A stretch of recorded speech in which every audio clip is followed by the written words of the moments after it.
अच्छी रही। बहुत अच्छा है, पूरी दुनिया देखने का मौका मिला। और भारत सबसे अच्छा है, भारत से अच्छा कुछ भी नहीं।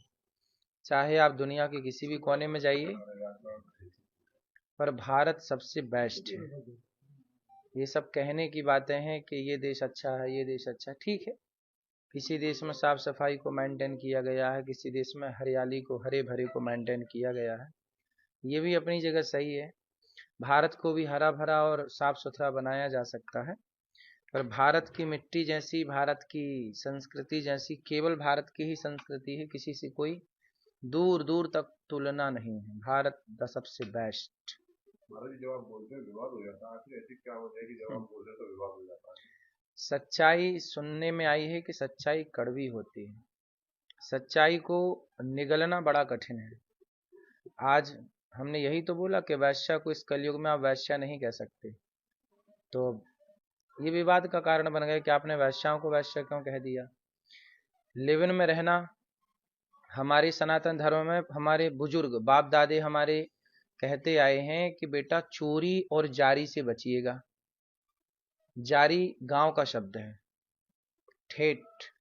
आप लोगों ने भी सुना होगा, हमारे बाप दादे बोलते हैं कि बेटा चोरी और जारी, जारी मतलब पर स्त्री पर पुरुष, पराई स्त्री और पराई पुरुष से मन हटाइएगा, अपनी पत्नी और अपने पति में मन लगाइएगा। यही कह दिया तो विवाद हो गया।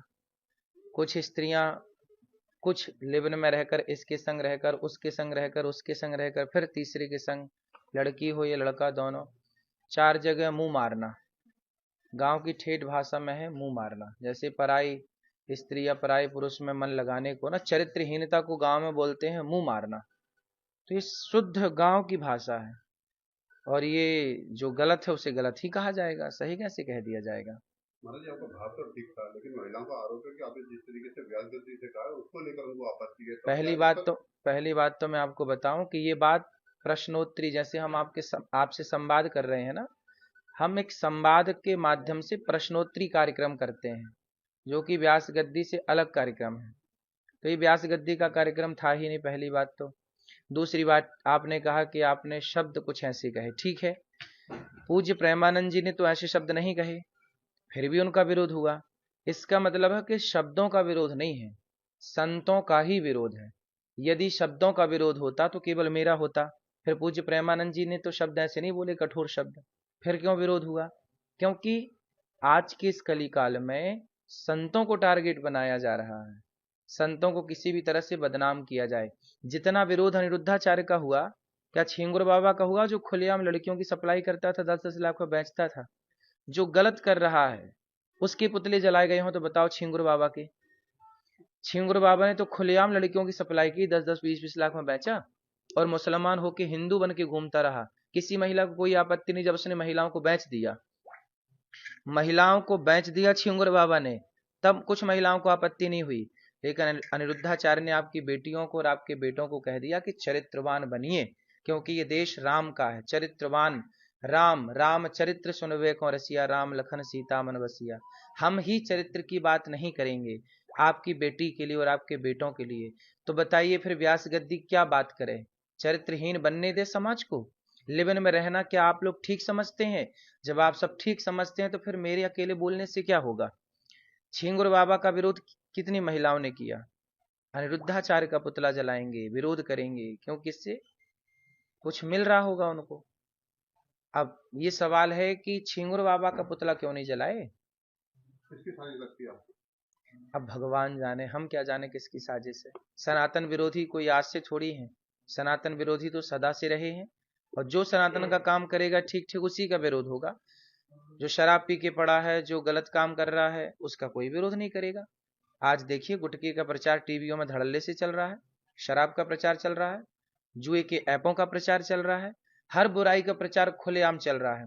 हमने तो केवल यही कह दिया ना कि भाई मर्यादा में रहो, पुरुष हो या स्त्री हो। तो विरोध हुआ। तो क्या मर्यादा में रहने के लिए कहना ये गलत है? ये अपराध है?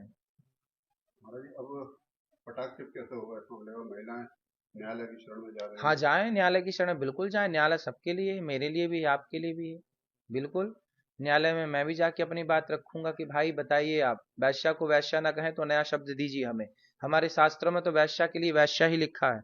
ये लिखा है, देखिए मैं आपको पुराण का प्रमाण दे रहा हूं। अब इससे बड़ा प्रमाण आपके लिए क्या हो सकता है। ये देखिए, ये ब्रह्मवैवर्त पुराण श्री कृष्ण जन्मखंड अध्याय नंबर है 75, श्लोक नंबर है 64 64। नारी वैश्या प्रतिज्ञेया चतुष्पुरुष गामिनी, जो 4 पुरुषों के संग रहे, स्त्री या पुरुष, ऐसे लोगों को, पुरुष को व्यभिचारी कहा जाएगा, स्त्री को वैश्या कहा जाएगा। तो व्यभिचारी पुरुष है तो व्यभिचारी कहा जाएगा, वैश्या है तो वैश्या कहा, पतिव्रता है तो उसे प्रणाम किया जाएगा। हमारे तो गौरी गोपाल भगवान में राधा जी बैठी हैं, हम तो रोज प्रणाम करते हैं, भगवान कृष्ण के संग बैठी हैं। सीता मैया बैठी हैं राम के संग, तो राम सीता मैया की तो हमारे यहाँ पूजा होती है, अनुसुईया माँ की पूजा होती है, सावित्री की पूजा होती है। तो यदि आप नारी सावित्री हैं, पवित्र हैं, तो आपकी बिल्कुल पूजा होगी। हमारे यहाँ तो सुहागन नारी को कहीं रास्ते में मिल जाए तो शुभ माना जाता है कि हम शुभ कार्य के लिए जा रहे थे, और एक पतिव्रता नारी सुहागन हमें दर्शन मिल गया तो हमारा कार्य निश्चित बनेगा। जैसे जाते समय गाय का दर्शन होना, कन्या का दर्शन होना, ब्राह्मण का, साधु का, ऐसे सुहागन स्त्री का दर्शन भी शुभ माना गया है। तो हमारे यहाँ तो नारियों को शुभ माना गया है। लेकिन किन नारियों को? जो कुलटा है, जो पर पुरुष से गमन करती हैं, या जो इस पुरुष पर नारी से गमन करता है, क्या ये भी उसी श्रेणी में आएगा?